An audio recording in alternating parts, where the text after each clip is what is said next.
मैनपुरी दबंगों का आतंक कितना के दलितों की भी जमीन नहीं छोड़ी।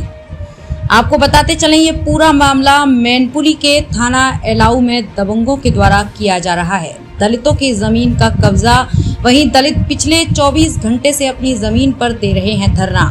आपको बताते चलें, ये पूरा मामला वह भूदयाल सिंह निवासी सिंहपुर मौजा थाना एलाऊ का है। भूदयाल सिंह की जमीन में 2005 में गाटा संख्या 394 3 बैनामा कराया था। लगभग 18 वर्ष पूर्व जमीन बैनामा करवाया था। वहीं आज दबंग जमीन पर कब्जा कर रहे हैं, जिसके चलते पीड़ित ने आरोप लगाया है कि सत्ता पक्ष के राजू चौहान व उनके भाई मेरी जमीन पर कब्जा कर रहे हैं, जो कि सत्ता वही पीड़ितों का आरोप है कि मेरी जमीन पर अवैध तरीके से कब्जा कर लिया है, जिसके चलते पिछले 24 घंटे से धरना देने पर मजबूर। अगर आपको बताते चलें, अगर प्रशासन ने नहीं सुना तो इसी जमीन पर हम लोग आत्मदाह कर लेंगे, लेकिन अपनी जमीन दबंगों को नहीं लेने देंगे।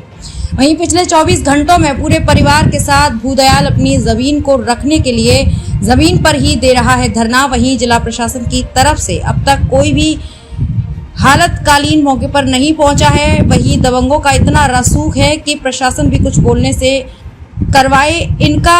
वही आपको बताते चलें, भाजपा के एक मंत्री के करीबी होने की वजह से जिला प्रशासन भी अपने हाथ पीछे खींचता नजर आ रहा है, जिसके चलते दलितों की जमीन पर अवैध कब्जा किया जा रहा है। वहीं सरकार एक तरफ कहती है कि सबका साथ सबका विकास, वहीं दलितों को सम्मान देने की बात करती है।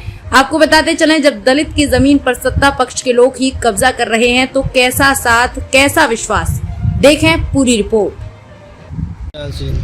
भूदयाल जी, आप यहाँ धरने पे बैठे हैं, महिलाएं भी हैं, दोस्त भी हैं, कई ग्रामीण के लोग हैं, क्या आप क्यों बैठे हैं, क्या कारण है?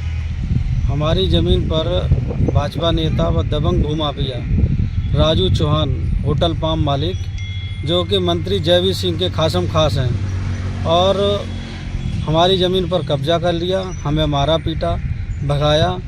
आप देख रहे होंगे साइड में ज़मीन पर अतिक्रमण हुआ रखा है। इस विरोध में हम बैठे हैं धरने पर।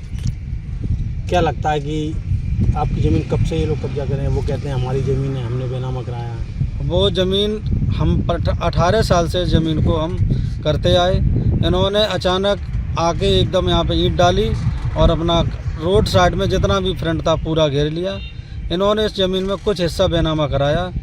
जो रेशियो में है ज़मीन, उस रेशियो में फ्रंट अपना ले सकते हैं, लेकिन इन्होंने तो मेरे लिए कोई फ्रंट नहीं छोड़ा। कह रहे जहाँ जाना हो वहाँ जाइए।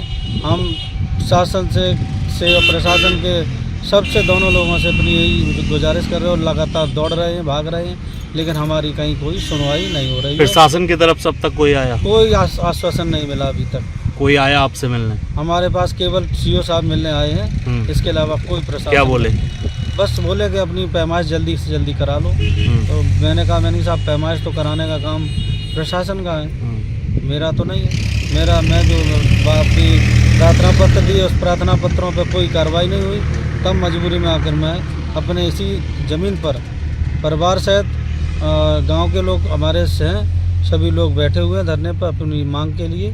जब तक मांग हमारी पूरी नहीं होती है तब तक हमारा परिवार, हमारे समाज, हमारे गांव के लोग इसी ज़मीन पर बैठे रहेंगे। समाजवादी पार्टी के विधायक ब्रजेश कठेरिया भी धरने में बैठे थे इसी ज़मीन को लेकर। जी।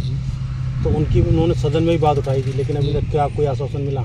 उनके साथ भी यही हुआ, जबकि वो तो विधायक हैं, उनके साथ जब ऐसा हो सकता है, मैं तो एक आम नागरिक हूँ। तो इस सरकार की ये मनमानी गुंडागर्दी ये दर्शाती है कि दलितों पर अत्याचार सबसे ज़्यादा बढ़े हैं भाजपा सरकार में, और विधायक जैसे लोगों पर जब अत्याचार हो सकता है तो हम तो आम नागरिक हैं। ये राजू चौहान क्या है? राजू चौहान एक सब यहाँ के मंत्री जी जयवीर सिंह के खासम खास व्यक्ति हैं, और वो यहाँ के दबंग और सबसे रसूखदार व्यक्ति हैं, जो कि गुंडा भी हैं, और अपनी गुंडाई के बल पर यहाँ मैनपुरी से लेके भामद तक सभी ज़मीनों पर उनका विवाद पड़ा हुआ है। उसी क्षेत्र में हमारी ज़मीन है, हमारी ज़मीन पर भी विवाद डाल दिया। अगर सुनवाई नहीं होती क्या करेंगे?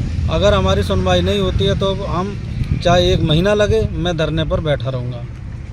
तो कल से धरने पर बैठे हुए हैं, क्या पूरा मामला है? ये है कि हमारी जो ये ज़मीन है 11 बीघा, कई सालों से, कई वर्षों से हम लोग यहाँ पर खेती कर रहे हैं, काम कर रहे हैं इस पर, और हमारे और जो राजू चौहान हैं खरपरी निवासी, उन्होंने कब्जा कर रखा है और करीब हम एक हफ्ते से शासन प्रशासन से गुहार लगा रहे हैं। उनके पास हमारे हस्बैंड जा रहे हैं, कोई सुनवाई नहीं हो रही, उनको धमकाया जा रहा है, डराया जा रहा है और कई तरह से उनको प्रताड़ित किया जा रहा है। इसलिए हम लोग कल पूरे परिवार के साथ सुबह से यहाँ बैठे हैं। अगर न्याय नहीं मिलता क्या करेंगे आप? न्याय नहीं मिलेगा तो मैं यहाँ, जब तक न्याय नहीं मिलेगा तो मैं यहाँ पर धरने पर बैठूंगी और हो सकता है कि हमें ऐसी कंडीशन आई कि हमें अपनी जान भी देनी पड़े, आत्महत्या भी करनी पड़े। मैं करूँगी अपने हस्बैंड के साथ। और जब तक न्याय नहीं मिलता है, कोई बात नहीं होती है, कोई आगे बात नहीं बढ़ती है, तो मैं यहाँ पर भूख हड़ताल पर बैठूंगी और आत्महत्या भी करूँगी। सुनीता जी यहाँ पे धरने पे बैठी, क्यों बैठी, क्या कारण है? धरने पे बैठने का मकसद ये है कि हमारी जो यहाँ पर ज़मीन है, हमारे जो कई वर्षों से हमारे पास है, हम अपनी खेती करवाते हैं यहाँ पर, और यहाँ पर कुछ दबंग लोगों ने कब्ज़ा कर लिया है। और देखिए आप ये सामने देखिए ईंटें पड़ी हुई हैं और यहाँ पर उन्होंने नींव भरवाने का भी काम किया है। हमारी ज़मीन पर कब्ज़ा करने के मकसद से उन्होंने ऐसा किया है और हम शासन से ये गुहार करना चाहते हैं, ये निवेदन करना चाहते हैं कि वे इस अवैध कब्जे को हटवाएँ और हमें न्याय दिलाएँ। ये कौन लोग हैं कब्जा करने वाले? कब्जा करने वाले ये राजू चौहान जी हैं, यही खरपरी निवासी हैं और होटल पाम के मालिक भी हैं। तो मैं क्या है ये? किसी पार्टी विशेष से हैं क्या? अब पार्टी विशेष से, भाजपा पार्टी से ही संबंध रखते हैं। तो हम लोग ये चाहते हैं कि हम दलित लोग हैं और हमें न्याय दिलाया जाए। हम शासन से ये उम्मीद करते हैं, आशा करते हैं कि हम लोगों को न्याय मिले इस संबंध में। आप धरने से कब से बैठे हैं? हम कल सुबह से हम लोग धरने पर बैठे हुए हैं, रात में भी हम लोग रहे हैं और हम जब तक हमारी मांगें पूरी नहीं होती, हमें न्याय नहीं मिलता है, हमारी ज़मीन से ये कब्जा नहीं हटाया जाता है, तब तक हम लोग यहाँ बैठे रहेंगे। ठीक।